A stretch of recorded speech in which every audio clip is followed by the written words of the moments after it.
اعوذ باللہ من الشیطان الرجیم بسم اللہ الرحمن الرحیم۔ السلام علیکم۔ امید کرتی ہوں اللہ تعالیٰ سے کہ آپ لوگ بالکل ٹھیک ٹھاک ہوں گے، اپنے گھروں میں خوش اور آباد اور ایمان کی بھرپور حالت میں ہوں گے۔ جہاں بھی رہے خوش رہے، اللہ تعالیٰ کی رحمت کے سائے تلے رہے۔ جو کوئی شر، غم، مصیبت، رکاوٹ آپ تک پہنچنے سے پہلے ہی اللہ تعالیٰ اس میں خوشی اور برکت خیر ڈالے۔ جب کچھ دن پہلے ہم نے ایک استغفار پر بات کی تھی کہ کچھ دن پہلے ہم ڈیلی ہی استغفار کا ذکر کرتے ہیں، درود شریف کا ذکر کرتے ہیں۔ ایک بہن کے پاس میری ویڈیو پہنچی اور انہوں نے کہا کہ ہماری زندگی بہت مشکل تھی، یوں کہہ لے کہ میرڈ لائف، مطلب وہ میرڈ لائف کا وہ مزہ تھا ہی نہیں جو میرڈ لائف کا ہوتا ہے۔ ہمارے بچے بھی سفر کر رہے تھے، ہم بھی سفر کر رہے تھے۔ کیوں؟ کیونکہ میرے ہسبینڈ کی اچھی جاب نہیں تھی جو ہماری ڈیلی اخراجات اٹھا سکے، یا آج کل کا جو مہنگائی کا دور چل رہا ہے اس میں ہم نہیں سروائیو کر پا رہے تھے۔ لیکن اللہ کی برکت سے، اللہ کے نام کی برکت سے، اللہ کے کلام کی برکت سے میں نے وہ وظیفہ شروع کیا استغفار والا۔ جیسے میں نے کہا تھا کہ آپ 7 کے عدد میں بھی پڑھ سکتے ہیں کہ 7 کا عدد کیوں ضروری ہے، جس پہ میں نے ایک اسپیشل ویڈیو بھی بنائی تھی، اور یہ بھی کہا تھا کہ آپ 70 مرتبہ پڑھ لیں، 700 مرتبہ پڑھ لیں، 7000 مرتبہ پڑھ لیں، 70000 مرتبہ پڑھ لیں۔ تو اس بہن نے کہا کہ میں ڈیلی اذکار تو بہت کرتی تھی، لیکن اللہ تعالیٰ کی آزمائش نے گھیرا ہوا تھا۔ میں نے استغفار کا ورد شروع کیا، اپنے ہسبینڈ سے بھی کہا کہ استغفار کا ورد شروع کرے، کلا صبح شام رات۔ کہتی ہے ہم نے لگاتار پڑھا اور انکاؤنٹیبل پڑھا، اتنا پڑھا کہ ہم مطلب رات میں کروٹ بھی چینج کرتے تھے نا، تو میری زبان پر استغفر اللہ کا ورد ہوتا تھا۔ اکثر نیند میں آنکھ کھل جاتی ہے، یا کروٹ بدلتے ہوئے یا کچھ اور ہو جائے تو آنکھ کچھ لمحوں کے لیے کھلتی ہے، پھر بندہ واپس نیند میں چلا جاتا ہے۔ تو وہ بہن کہتی ہے کہ میں نے اس ڈیوریشن میں بھی استغفر اللہ کا ورد نہیں چھوڑا، اتنی میری زبان عادی ہو گئی تھی۔ خیر کچھ دن نہیں گزرے تھے کہ میرے ہسبینڈ کو تقریباً 1 ہفتہ کہہ لے یا 3-4 دن کہہ لے، کہتی ہے کہ میرے ہسبینڈ کو بہت اچھی جاب آفر آئی دبئی سے، اور یقین کرے کہ ہماری لائف سیٹ ہو گئی ہے اب۔ کہتی ہے تقریباً میں نے 1-2 مہینے پہلے جو ہے آپ کی ویڈیو دیکھی تھی استغفر اللہ والی، استغفار کے ورد والی۔ اول آخر ہم درود شریف پڑھ لیتے تھے، اور پھر سارا دن ہم استغفار کرتے تھے، ہسبینڈ اور وائف دونوں۔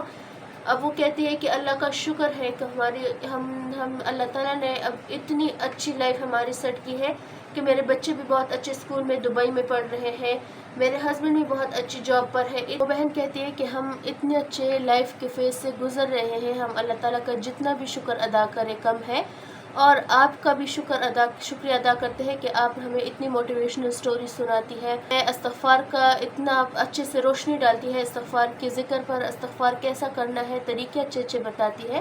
جیسے میں نے وہ 5 امپورٹنٹ سٹیپس بتائے تھے کہ اگر آپ کا استغفار قبول نہیں ہو رہا تو آپ ان 5 چیزوں کا خیال رکھیں۔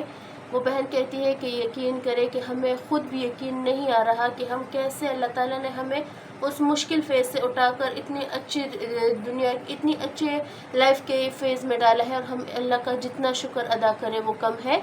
استغفار سٹوری، یہ میریکل سٹوری شیئر کرنے کا مقصد یہی ہوتا ہے کہ جو بہنیں مجھے سن رہی ہیں، جو بھائی مجھے سن رہے ہیں، وہ لائف کے مشکل ترین فیز سے گزرتے ہیں۔ یقین کرے کہ مشکل وقت ہر کسی پر آتا ہے، لیکن اللہ تعالیٰ کا وعدہ ہے کہ مشکل کے بعد آسانی ہے، ہر مشکل کے ساتھ آسانی اللہ تعالیٰ نے دی ہے۔ لیکن انسان کی کاملیت پر، انسان کے صبر پر تھوڑا سا غور کرنا ہوتا ہے کہ آپ کتنے بے صبر ہیں، کتنے آپ اللہ کے فیصلوں پر صبر کرتے ہیں، کتنے آپ اللہ تعالیٰ کی آزمائش میں پورے اترتے ہیں۔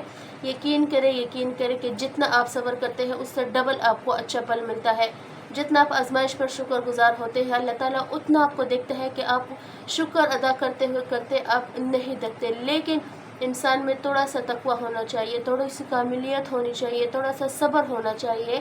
یقین کرے اللہ تعالیٰ ہمیں ان چیزوں سے نوازتا ہے کہ ہم خود بھی دیکھ کر حیران رہ جاتے ہیں، لیکن تقویٰ اور کاملیت کی بنیاد پر، اللہ کی رضا کی بنیاد پر ہمیشہ میں آپ سے کہتی ہوں کہ کچھ بھی آگے بھیجیں، خالص اللہ کی رضا کے لیے آپ بھیجیں۔ آپ اگر کسی کی مدد بھی کر رہے ہیں، نیت صرف اللہ کی رضا ہونی چاہیے۔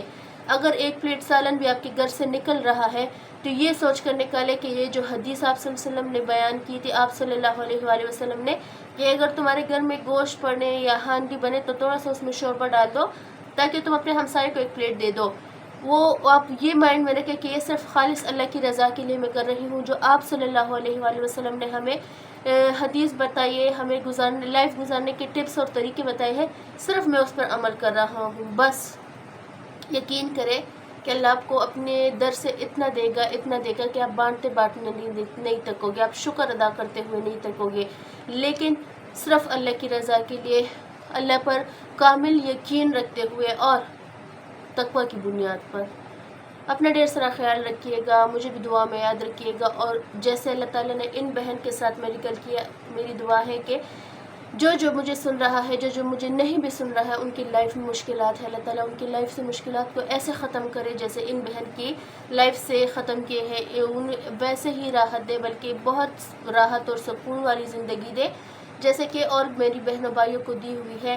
مجھے بھی دعا میں یاد رکھیے گا، میری فیملی کو بھی دعا میں یاد رکھیے گا، اور اپنا ڈھیر سارا خیال رکھیے گا۔ انشاءاللہ کل ملتی ہوں آپ سے ایک نئے وظیفے کے ساتھ۔